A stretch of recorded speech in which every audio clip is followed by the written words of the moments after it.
Hello and welcome to all my champions. आज मैं introduce करवाने वाली हूँ आपको वन ऑफ माय चैंपियंस, ठीक है, जिसने नो डाउट इस बार 2024 वाला 2024 वाला सीजीएल एग्जाम क्रैक किया है और इनको अपना ड्रीम पोस्ट भी मिल गया है, that is ASO in CSS.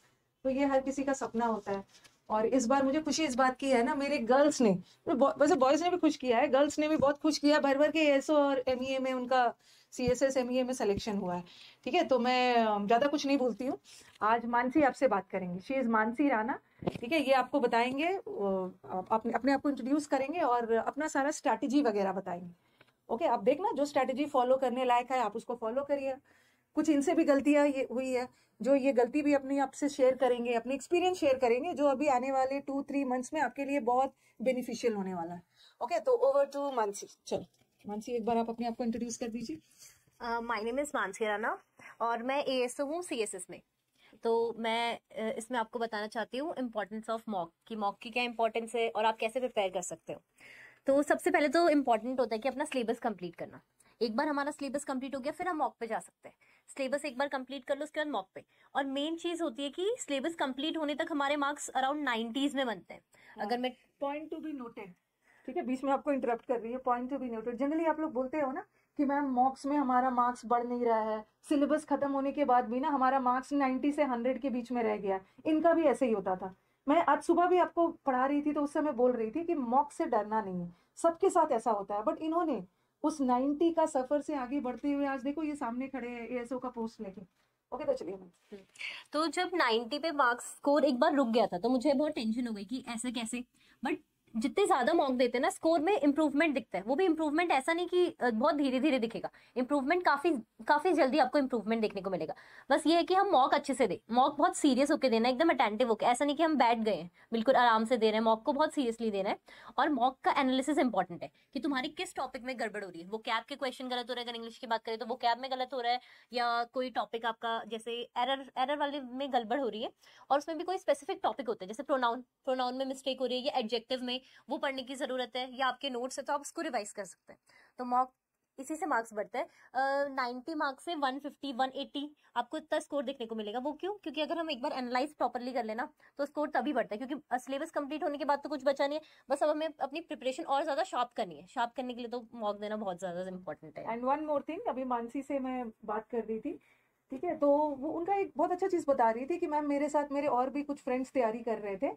Okay, उसमें से कुछ का हुआ कुछ का नहीं हुआ, जबकि कुछ ऐसे स्टूडेंट्स थे ना जिनका मॉक्स में मार्क्स इनसे ज्यादा आ रहा था। ओके, बट फिर भी वो वहां जाके पैनिक कर गए। तो यही चीज मैं आपको बार बार बोलती हूँ ना कहीं वो स्टूडेंट नो डाउट बहुत ब्राइट थे, बट आई थिंक उन्हें बाद में रियलाइज हुआ होगा कि कहीं ना कहीं उन्होंने मॉक्स देने में कमी कर गई हो। क्योंकि मॉक्स जितना ज्यादा दोगे ना वहां जाके वो डर खत्म हो जाएगा। आप बहुत मुझे भी बहुत बुरा लगता है, मुझे लगता है ये स्टूडेंट डिजर्विंग है, इसका हो जाएगा, बट फाइनली जब वो एग्जाम में जाके ना डर जाता है, क्वेश्चन सिली क्वेश्चन मतलब मिस्टेक्स कर देते हैं इजी क्वेश्चन में। तो ये सब नहीं करना है, ठीक है। मॉक्स आपका डर भगाएगा। तो आपको यही लग रहा होगा आज तो मैम पीछे ही पड़ गई है मॉक्स के, बट काइंडली मेरी बात नहीं सुनोगे तो कम से कम मानसी की बात ही सुन लेना। आपके सामने एक लाइव एग्जाम्पल है, ठीक है, मॉक्स से कैसे उनका धीरे धीरे स्कोर बढ़ते चला गया और सिलेक्शन दिया है इन्होंने। ओके, तो मॉक्स का इंपॉर्टेंस हम लोगों ने बता दिया है। अभी 2.5 महीना बचा है, प्लीज प्लीज प्लीज मॉक्स दीजिए। चलो मन से एक बार और बोल दो, मॉक्स से डरना नहीं है। हाँ, मॉक से डरना नहीं है और मॉक अच्छे से देना है, उसका एनालिसिस भी प्रॉपरली करना है। और मॉक्स में स्कोर कम आ रहा है उससे हमें पेपर में इफेक्ट नहीं करना चाहिए वो चीज। क्योंकि मेरा स्कोर इवन मॉक में कम आता था, काफी काफी ज्यादा कम आता था। तो मुझे ऐसा लगता था कि अभी इतना कम आ रहा है, लोगों के यहाँ पे 200 में 200 भी आ रहे हैं। बट वो इसलिए भी होता है क्योंकि लोग क्या करते हैं, अपना रीअटेम्प्ट करते हैं। और कोई कोई लोग एक बार दे दिए उन्होंने मॉक, उसके बाद अपना यूट्यूब में डालते हैं। तो उसमें वो ये करते हैं कि हम बहुत जल्दी कर ले रहे ये हैं। एक स्टूडेंट बहुत अच्छी तरह से समझा पाएंगे। ओके, जो इन्होंने बात बोली हुई है टीचर से ज्यादा स्टूडेंट समझा पाएंगे कि कभी कभी आप मॉक देते हो ना तो आपका रैंक बहुत नीचे आ जाता है और देखते हो कि अरे यहाँ बच्चे 195 200 ला रहे हैं, तो हो सकता है ना कि वो मॉक्स में री अटेम्प्ट कर रहे हैं, ठीक है, ज्यादा ज्यादा स्कोर आ रहा है और आपको डराने के लिए वो डाल दे रहे हैं यूट्यूब पे और आप अपने आप पे सेल्फ डाउट करने लग जा रहे हैं। वो सब पे नहीं जाना, मॉक्स अपना भरपूर दीजिए। ठीक है, तो और कुछ बोलना चाहोगे मॉक्स के बारे में? नहीं मॉक्स वाला हो गया ना, अब आ जाओ, अब इंग्लिश की बात कर लीजिए। ये सर ओके, चलिए बताइए। इंग्लिश के लिए मैंने तो ग्रामर मैंने करी थी यूट्यूब से, रानी मैम से ही करी थी। और वोकैब की बात करें तो मैंने वोकैब करा था मैम के समुद्र मंथन बैच से। वो भी मेरे फ्रेंड का था वो समुद्र मंथन बैच, तो मैंने उससे करा था। वो मेरे फ्रेंड ने मुझे सजेस्ट किया, मेरी वोकैब बहुत वीक थी, तो मेरे फ्रेंड ने मुझे सजेस्ट किया कि एक बार समुद्र मंथन बैच करके देख। तो तब मुझे लग रहा था कि वोकैब मुझे याद रहती ही नहीं है, मैं कैसे करूँ, बट उसने कहा इसमें ट्रिक से करवाना, एक बार क्लास करके देख। तो उस फ्रेंड ने भी मेरी काफी हेल्प करी, और जैसे मैंने क्लास करी तो मुझे ऐसा लगा कि हाँ वोकैब याद हो रही है। और इवन मैं ऐसा नहीं करती एक दिन में 3-4 वीडियो, क्योंकि काफी लोग ऐसा करते हैं कि एक दिन में 3-4 वीडियो कर देते हैं। वो सिलेबस कंप्लीट ही इसलिए करे कि बस कंप्लीट करना है। हाँ, अपने मन, अपने सेटिस्फेक्शन के लिए कि मेरा इतना वर्ड्स हो गया। और रिवीजन नहीं कर रहे हैं। सबसे इंपॉर्टेंट चीज तो है वोकैब में रिवीजन। मैं भले ही धीरे धीरे करती थी, लेकिन मैंने अगर 10 क्लास करी है तो मुझे 10 क्लास का सब कुछ आता है। मैंने उसको प्रॉपरली रिवाइज करा है। अब वो 40 क्लास कर चुके हैं, उन्हें एक क्लास का भी पूछ लो, उन्हें वो अटक जाता है कि क्या था इसका मीनिंग क्या था। पर मेरे साथ ऐसा नहीं, मैंने 10 क्लास करी तो मुझे 10 का पूरा पता था। तो मेरे अकॉर्डिंग रिवीजन बहुत जरूरी है वोकैब में। आराम आराम से करो, लेकिन रिवाइज करते हुए करो। और आप भी भूलते होगे वो क्या? हाँ मैम, लेकिन मैं रिवाइज करते करते पहले दिन भूली, दूसरे दिन रिवाइज करा, 3-4 दिन रिवाइज करा, फिर वीकली रिवीजन करा मैंने, तो उसके बाद तो याद ही रहने लग गए थे। याद रहने लगा। और इन्होंने तो पुराना समुद्र मंथन किया है, वो भी अच्छा था। इस बार का समुद्र मंथन और अच्छा है, आपको दिखाया भी मैंने। Yes ma'am. और इन्होंने बहुत अच्छे से मुझे दिखाया अपने फोन पे, इन्होंने बहुत अच्छे से नोट्स बनाया है। ओके, हैंड रिटन नोट्स का ही अलग इंपॉर्टेंस होता है। तो टेल माय स्टूडेंट्स, हाँ, योर फ्रेंड्स की नोट्स बनाना है। नोट्स भी समुद्र मंथन के बनाने। और जैसे प्रैक्टिस की बात करी जाए, लोग मुझसे पूछते प्रैक्टिस कैसे करनी है, तो प्रैक्टिस के लिए मैम ने अपनी ई बुक्स अपलोड करी है। मैं तो लैपटॉप से पढ़ नहीं पाती थी, मेरी आंखों में दर्द हो जाता था काफी लंबे टाइम तक, तो मैं क्या करती थी उसका ही प्रिंट आउट निकलवा लाती थी, और जैसे ही मैंने उसका प्रिंट आउट करा उससे प्रैक्टिस करती थी। बैच के साथ साथ मैं उससे प्रैक्टिस कर रही, मैम बता रही है, और उसमें नोट कर ले रही कुछ कुछ पॉइंट, और बाद ईबुक में में उसी को इतना देख। ज्यादा प्रैक्टिस है ना, आप करते करते थक जाओ, हम्म। पूरा कवर भी नहीं होगा। मेरा मेरा पूरा कवर नहीं हुआ एग्जाम के लास्ट तक भी। इतनी मोटी बुक थी मेरी, प्रॉपर ई बुक की थी वो, और वो भी मेरी कंप्लीट नहीं हुई लास्ट तक, पर लेकिन उसमें बहुत प्रैक्टिस हो गई थी। प्रैक्टिस हो गई है, उतना आप कर भी नहीं पाओगे, इसलिए अलग अलग इतना जो रिसोर्सेज अवेलेबल है ना, उसी से पढ़ के खत्म करो। बहुत ज्यादा खर्च करने की जरूरत भी नहीं है, एक सोर्स को आप ऑप्ट करो, वहीं से आपका हो जाएगा। और ग्रामर वगैरह में जैसे एरर्स वगैरह, हाँ, ये तो जब आपने सिलेबस YouTube में खत्म करा हो है। गया, हाँ, सिलेबस खत्म हो गया तो एकदम डायरेक्टली एरर्स बनना शुरू हो जाता था। नहीं स्टार्टिंग में नहीं बनते थे, क्योंकि जो हमने रूल्स पढ़े हैं, जो आपने बताए, उनको रिवाइज करते रहना पड़ता है। और जैसे कितने रूल मैं रिवाइज भी करती हूँ, जब मैं एरर स्पॉट कर रही हूँ तो उस टाइम पे मैं देखती हूँ कि ये रूल्स मैं फिर से भूल गई हूँ, फिर वापस उस टाइम पे फिर रिवीजन होता है। एक तो आप मिक्स एरर वाली कराती थी, तो उसमें हर हर क्वेश्चन में मुझे पीछे देखने की जरूरत पड़ती। धीरे धीरे टाइम के साथ साथ फिर देखने की जरूरत नहीं पड़ी। मतलब शुरू में लगता होगा ना कि मतलब कैसे पता करें इस सेंटेंस में नाउन का एरर है या एडजेक्टिव का एरर है, तो ये सब चीज कैसे सुधरा? ये तो मैम प्रैक्टिस से इससे तो प्रैक्टिस प्रैक्टिस करते करते एक समय ऐसा आया होगा जिस क्वेश्चन देख के पता चल जाता होगा हाँ, कंजंक्शन का एरर है। स्टार्टिंग में नहीं, जैसे नाउन की मेरे को पता है, नाउन की क्लास है तो मैं नाउन के क्वेश्चंस करी तो पता रहेगा कि नाउन में दिक्कत है, लेकिन जब मिक्स करते हैं तो पता नहीं चलता। वो प्रैक्टिस से ही मैम, धीरे धीरे धीरे धीरे काफी टाइम लग जाता है, लेकिन हाँ प्रैक्टिस से हो जाता है। ओके, और इंग्लिश में क्या स्कोर था? इंग्लिश में मेरा एक क्वेश्चन गलत हुआ था, 135 में से 131 थे। ओके, एक इन्होंने वोकैब रॉन्ग कर दिया था, और मुझे भी बता रहे थे कि मैम वहां पे ना इनहेरेंट आया था। इनहेरेंट मतलब जन्मजात, इनबॉर्न वाला आया था, उन्होंने उसको इनहेरिट वर्ड सोच लिया था। जैसे कुछ कैरेक्टरिस्टिक्स आप किसी से इनहेरिट करते हो, उसको बोरो करके आ गए, इसलिए मिस्टेक हो गया था उनका। हाँ, उसका मीनिंग था नेचुरल, मैंने बोरोड कर दिया था, और मैं इतने फटाफट कर रही थी उस टाइम पे, मैंने दोबारा चेक भी नहीं करा, टाइम बचा था, बट मेरे को लगा सभी सही कोई है। बात नहीं, एक तो रॉन्ग होना चाहिए, चलता है। चलो इंग्लिश की बात होगी ना, let's move to maths. Ma'am maths में तो मैंने वही पहले सिलेबस कंप्लीट करा, गगन सर से पढ़ा था मैंने मैथ्स, तो मैंने अपना सिलेबस कंप्लीट करा, उसके बाद प्रैक्टिस करी, और सर ने काफी प्रैक्टिस भी करवाई। आप 5 फेयर्स के PYQ भी कर सकते हो, और साथ साथ सर ने यूट्यूब में भी करा रखा बेस्ट 25 क्वेश्चंस, तो वो भी मैंने करे। मैथ्स तो हो गई थी। मैथ्स भी, अरे सब subject practice practice practice. Okay, और मैथ्स में भी बच्चे डरे हुए होते हैं, टाइम मैनेजमेंट कैसे करना है, तो मैथ्स का वो भी प्रैक्टिस के थे। हाँ, और कुछ बोलना चाहोगे मैथ्स से जो बच्चे डरते हैं? मैम मैं तो यही बोलूंगी कि स्टार्टिंग में तो किसी के मार्क्स नहीं आते, वही मॉक से हम देखते कि कौन सा टॉपिक वीक है, क्योंकि अगर हमने प्रॉफिट लॉस पढ़ लिया उसमें भी कुछ कॉन्सेप्ट्स होते हैं वो वीक होते हैं। और मैंने एक कॉपी बनाई थी अपनी मैथ्स की, जिसमें मैं क्या करती थी कि जैसे नंबर सिस्टम उसके कॉन्सेप्ट लिखती थी, और उस पर बेस्ड एक क्वेश्चन, सारे क्वेश्चन, क्योंकि मैं फिर रिवाइज ही नहीं कर पाऊंगी इतना बड़ा, तो मैंने कॉन्सेप्ट लिखे, उस पर बेस्ड एक एक क्वेश्चन, ताकि मैं बाद में रिवाइज करूँ ये कॉन्सेप्ट ऐसे अप्लाई किए, तो मुझे याद रहता है। नोट्स काफी हेल्प करे उसमें। और अब चलते हैं रीजनिंग। रीजनिंग तो मैम मुझे लगता है प्रैक्टिस का ही गेम है।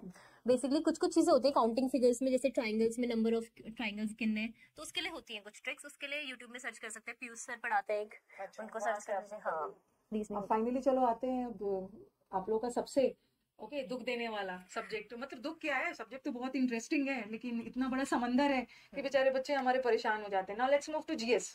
मैम जीके जीएस मैंने परमार सर से पढ़ी थी, और सर का जो बैच होता है, सर पहले यूट्यूब में क्लासेस कराते हैं बैच की। ओके हाँ, तो आप और लाइव देख सकते हो, उसके बाद वो बैच में वही वीडियो अपलोड होती है, तो आप लाइव कर सकते हो उसे।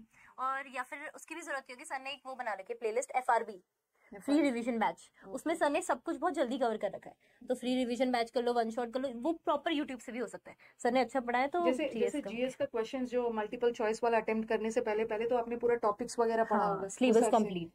तो मतलब कैसे किया किया, जबकि जीएस तो बहुत वास्ट है ना, मतलब मैं इंक्विजिटिव हूँ जानने के लिए कि जीएस तो इतना वास्ट है, कैसे कैसे क्या किया। वास्ट ऐसा, जब हम स्टार्टिंग में होते हैं तो हमें बहुत ऐसा लगता है कि जीके बहुत बड़ा है, लेकिन जैसे अगर हम एफआरबी करेंगे उसमें अराउंड 14 क्लास एक टॉपिक की है, और इवन वन शॉट में तो सर ने एक वीडियो में कवर कर रखा है, तो एक बार हम उसको कंप्लीट कर लेंगे तो हमें पूरा आइडिया लग जाता है कि इसमें है क्या, बाकी चीजें तो एक्स्ट्रा है। तो एक बार एफआरबी कर लो, ये कर लो, रिविजन एक बार पूरा बैच कंप्लीट हो गया आपका, या एक बार कोर्स कंप्लीट हो गया तो फिर इजी होता है, मतलब उसके बाद तो। बहुत अच्छा लगा। बेस्ट थिंग अबाउट मानसी ना, एवरी एक पैराग्राफ के बाद उनके मुंह से एक चीज निकल के आ रहा है, that is revision.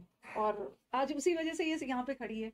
Revision is the key to success when it comes to any exam, be it MCQ हो, डिस्क्रिप्टिव एग्जाम हो, रिवीजन तो करना ही है। करिएगा रिवीजन। और मानसी कुछ बोलना चाहेंगे? नहीं नहीं, पहले बताओ कि, और चलो ये सब तो पढ़ाई की बातें हो गई, अभी मानसी ने अपना ज्वाइन भी हो गया, इन्होंने ज्वाइन भी कर लिया, तो कैसा लग रहा है लाइफ वहाँ पे? मैम बहुत अच्छी लग रही है, अभी तो सेक्शन अलॉट नहीं हुआ है, बट बहुत अच्छा है वहाँ पे, लोग भी काफी अच्छे हैं, जो भी हमारे सीनियर्स है। स्टार्टिंग में लगा था कुछ ऐसा बहुत ही स्ट्रिक्ट टाइप का होगा, बट नहीं, सारे टीचर्स। अभी तो शुरू है ना, अभी काम कम है, धीरे धीरे काम मिलने वाला है। तो क्या लग रहा है, मतलब जॉब के पहले वाली लाइफ और अभी वाली लाइफ में कोई डिफरेंस आया है? यस मैम, काफी डिफरेंस आ गया। इवन जब मैं घर भी जाती हूँ तो आसपास में लोग भी कहते हैं कि मानसी छुट्टी है, ये मानसी, मतलब काफी लोग पूछने लग गए हैं। उत्तराखंड ना? Yes ma'am, Uttarakhand. और पेरेंट्स वगैरह का क्या रिएक्शन था? वो मेरे पेरेंट्स तो बहुत ज्यादा खुश है, मेरी मम्मी इवन कह रही थी अभी कि मुझे ऐसा लग रहा है मैंने ऐसी बेटी कैसे पैदा कर दी। बहुत बहुत अच्छी बात है, नो डाउट। इसी सबका एक सपना होता है ना, सबसे इम्पोर्टेंट ये है कि बच्चा बच्चा का सपना क्या होता है, अपने टीचर को, अपने पेरेंट्स को प्राउड फील करवाना। और वो काम आपने कर दिया, और पेरेंट्स को क्या चाहिए, आप अपनी लाइफ में सेट हो जाओ। और कुछ बोलना चाहोगे मानसी? अभी बच्चे डरे हुए हैं, 2.5 महीने में एग्जाम है, डरे हुए हैं, और यूट्यूब पे बहुत सारे वीडियोस आ रहे हैं, हाई लेवल आएगा, ये आएगा, वो आएगा, क्या बोलना चाहोगे बच्चों? मैम हम, ये तो हर बार होता है मैम, मुझे ऐसा लगता है हमें ये सब तो सोचना ही नहीं, और 2.5 महीने अराउंड इस टाइम पे तो उन्हें मॉक की प्रैक्टिस करना शुरू कर देना चाहिए। ये तो बेस्ट टाइम है कि अगर हमें अपनी मॉक से ही अपने मार्क्स इंक्रीज करने हैं। जैसे बहुत लोग के मुझे बोलते हैं कि हमारे मार्क्स रुक चुके हैं, तो मैं तो यही सजेस्ट करूंगी, एक बार सिलेबस कंप्लीट हो गया तो सिर्फ मॉक से ही मार्क्स बढ़ सकते हैं तुम्हारे। जैसे अराउंड तुम्हारे 90 100 जितने भी हो, मॉक को तुम एनालाइज कैसे करते हो इस पे बात, यही स्कोर 180 पहुंचता है, और वो सिर्फ एनालाइज करके और कई पहुंचता है। चीज ना हम पढ़ने के दौरान नहीं सीखते हैं, जो मॉक में सीखते हैं। हाँ, कुछ न्यू कॉन्सेप्ट्स आ गया, कुछ न्यू वर्ड्स, कुछ न्यू इडियम्स, और तो इवन मॉक में मिस्टेक्स भी हमें मॉक से ही पता मिस्टेक्स। चलती है, क्योंकि जब मैंने एग्जाम दिया था तो मैं रीजनिंग के क्वेश्चन सॉल्व करती थी, मैं टिक कर देती थी तुरंत आंसर, मैंने क्वेश्चन नहीं पढ़ा, फिर बाद में मुझे पता चला कि इसमें तो इनकरेक्ट पूछा है। एग्जाम में अभी भी ऐसा ही हुआ था, लेकिन मैंने चेक करा, मैंने कहा इनकरेक्ट करेक्ट क्या पूछा, मुझे पता था कि मेरी मिस्टेक्स क्या ये है। आप मॉक्स में अक्सर, जैसे हाँ मॉक्स में एंटोनिम्स पूछ रहे हैं, तो हाँ ऑप्शंस में सिनोनिम्स भी डाला, और अब सिनोनिम्स करके आए। जितना ज्यादा गलती करोगे ना, वहां पे जाके उतने केयरफुल हो हाँ, जाओगे। और ये सब तो मॉक से इंप्रूव होती है, जितनी हमारी जो गलती है ना, कि मुझे पता था कि मेरी क्या गलतियां होती है, तो मैं वही उसी पे ध्यान दे रही थी। और लेकिन मैंने एक गलती और सोची थी, मैंने कहा था जब मेरी वोकैब आएंगी मैं देखती ही टिक नहीं कर दूंगी आंसर, हाँ। पहले देखूंगी सिनोनिम में, एंटोनिम में, उसके बाद सारे वर्ड्स फिर भी पढ़ूंगी, लेकिन मैंने फिर भी एक क्वेश्चन में वो गड़बड़ कर दिया। कभी कभी ओवर कॉन्फिडेंट आप हो जाते हैं। ओके, तो बहुत अच्छा लगा मानसी आपसे आपका एक्सपीरियंस। और बताइए कि जैसे प्रिपरेशन के दौरान कभी कभी डिमोटिवेटेड भी हो जाते होगे, तो इसको कैसे हैंडल करते थे? मैम मैं तो मेरे भी बहुत होता था, जैसे कि जैसे फर्स्ट अटेम्प्ट में मेरा क्लियर नहीं हुआ था, तो मुझे ऐसा लग रहा था कि क्यों, फिर मैं थोड़ा टाइम तो दुखी रही, फिर मैंने मेडिटेशन शुरू करा, और उसके बाद मैंने सोचा कि अब जो भी है ये तो बेस्ट चीज है कि मेरा इस बार क्लियर नहीं हुआ, क्योंकि मुझे मिलती हुई पोस्ट अपनी ड्रीम पोस्ट नहीं मिलती, तो मेरे पे बेस्ट टाइम है कि मेरे पे 1 साल और मिल गया मुझे। Second attempt? हाँ, तो मुझे अभी और टाइम मिल गया, और इसमें मैं चाहूंगी कि तो मेरी स्टार्टिंग की पोस्ट मिलेगी मुझे, तो मैं जो गलतियां हुई उस पर वर्क करूंगी। और कितना पूरा टाइम लगा आपको, ये प्रिपरेशन जर्नी कितने? मैम स्टार्टिंग में सिलेबस कंप्लीट करने में टाइम लगता है, और मैं तो बहुत धीरे धीरे पढ़ती हूँ, रिवाइज करके, जैसे मैंने आपको बताया कि मैं रिवाइज करती हूँ और मुझे उससे सब कुछ आएगा। अगर मैंने जीके कंप्लीट, अगर मैंने ज्योग्राफी कंप्लीट करी, तो जितना भी सर ने पढ़ाया तो मुझे सब कुछ आएगा, मैं आराम आराम से करती हूँ, लेकिन सिलेबस में मुझे टाइम लगा, बट फिर मॉक एनालाइज कैसे करना है वही सब पे हुआ, फिर उसके बाद और हर दिन एक मॉक देते थे? हाँ, डेली मॉक देती थी, इवन संडे को 2-2 देती थी, और जब एग्जाम का टाइमिंग आ जाता था कि इस टाइम से इस टाइम पे, तो मैं उसी टाइम पे मॉक लगाती थी, ताकि मेरा दिमाग उस टाइम पे ज्यादा एक्टिव रहे। एक्टिव है। हाँ। वो मॉक से आपका डर खत्म हुआ। जब एग्जामिनेशन हॉल में आप गए, पहला क्वेश्चन अटेम्प्ट किया जैसे, तो वो डर था? हाँ मैम, थोड़ा सा था, शुरू में बट थोड़ा सा हाँ, रहता है। बट मुझे ऐसा लगता है मेरे जो फ्रेंड्स थे जिनका एग्जाम क्लियर नहीं हुआ, वो ज्यादा पैनिक कर गए एग्जाम में, क्योंकि उन्होंने इतने मार्क्स नहीं दिए थे। तो हमें पता होता है कि कोई क्वेश्चन में हम अटक जाए तो उसको छोड़ना है, और कब तक उसे अटेम्प्ट करना है, हमें ऐसा सब नहीं कुछ है कि पता वो होता क्वेश्चन है। अटेम्प्ट कर दोगे तो 5 मार्क्स एक्स्ट्रा मिल जाएगा, हाँ, सब क्वेश्चन, ईच एंड सारे एवरी की question carry same. Yes ma'am. तो मुझे ऐसा लगा कि ये सब मुझे पता था। मैं एक क्वेश्चन मैथ्स में आया था हमारा, वो काफी कैलकुलेटिव था, तो उसमें मैं अटकी, बट मैं नेक्स्ट पे बढ़ गई। और जो मेरे साथ के जो फ्रेंड्स थे, वो भी वही क्वेश्चन की बात करते कि यार वो क्वेश्चन में अटक गए, उसकी वजह से पूरा एग्जाम खराब हो गया, क्योंकि बोलते हैं मॉक इतने बच्चे, दिए मैम नहीं। ये क्वेश्चन ने मेरा लाइफ बर्बाद कर दिया, किसने बोला था उस क्वेश्चन पे अटकने के लिए? ऐसा तो कुछ है नहीं। और जब मन से एक चीज और बताना, जैसे कभी कभी होता है ना कि एग्जाम देने हम जाते हैं, शुरू के कुछ कुछ क्वेश्चंस डिफिकल्ट हो जाते हैं और हम पैनिक करके पूरा एग्जाम खराब कर देते हैं, तो ऐसे सिचुएशंस को कैसे हैंडल करना चाहिए? मैम मैं तो स्टार्टिंग में डीप ब्रीथ करती हूँ, इसी के लिए कि कुछ हो तो मैं पूरा प्रॉपर रिलैक्स रहूँ, कोई ज्यादा टेंशन में ना हो।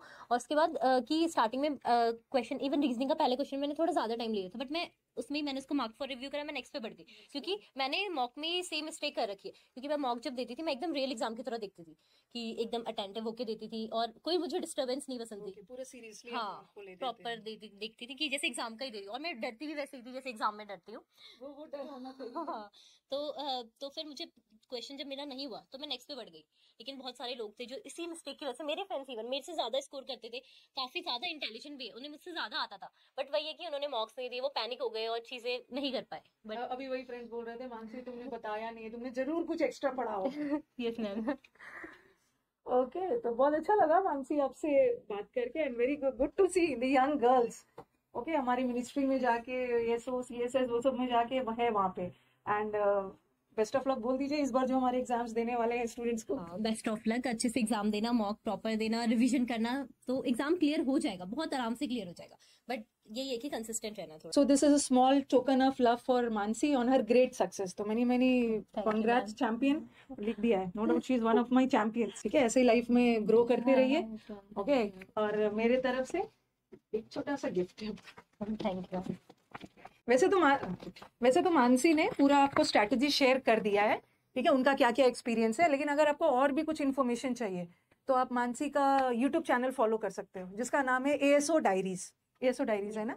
और आप उनको इंस्टा पे भी DM कर सकते हो, कोई इन्फॉर्मेशन चाहिए। वैसे मैं इस वीडियो के नीचे उनके यूट्यूब चैनल और इंस्टा का लिंक डाल दूंगी, आप वहां से उनसे फॉलो कर सकते हो, बट परेशान मत करना। ओके, जेन्युइन डाउट्स वगैरह पूछना। ओके, चलो, thank you. Thank you ma'am.